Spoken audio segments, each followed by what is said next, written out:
In this video, we're going to discuss 4 elements: the bold element, the strong element, the italic element, and the EM element. Now, the bold and strong element are very similar, but there are some subtle differences. And the italic and the EM element are very similar as well, with some subtle differences. So we'll discuss those differences in this video as well. So to make our text bold, we use the B tag, which gives us a bold element. So let's just go ahead and do that really quickly.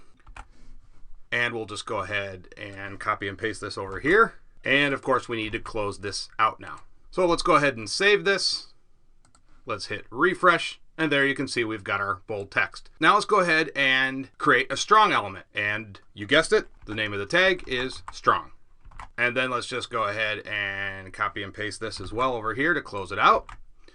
And let's do that. And then let's go ahead and hit save. Let's refresh. Now, you're going to take a look at this and go, what is the difference here visually? And the answer to that is there is nothing different visually. They look exactly the same because visually they are the same. Well, what's the difference? Well, in fact, there is a slight difference. And the strong element, in addition to making the text bold, also adds emphasis to the text. And what do I mean by that? Well, it adds some additional information, and that means it can be used in different ways. And perhaps the biggest difference is that the strong element can be used by text-to-speech programs, which of course are used by blind people. With the bold element, you do not get that. It's just purely for style. So again, with the strong element, you can place emphasis on certain words, even though stylistically, the two elements look exactly the same. So if all you care about is the visual style, then by all means use the bold element. Now I will say that going forward, if and when there is an HTML6, they might add additional functionality to the strong element, but not to the bold element. So you may want to just use this for future purposes as well.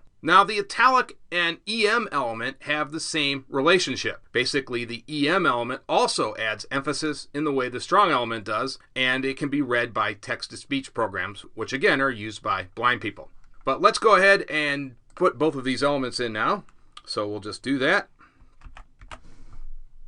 And we'll go ahead and just close it out. And let's just go ahead and put the EM element in as well, because we can. And let's go ahead and save everything up. Let's hit refresh. And there you can see we've italicized some of our text now. And again, the EM and the italic element look exactly the same. But once again, the EM element, just like the strong element, adds some additional information to the text. Okay, that's going to do it for this video. I will see you guys in the next video.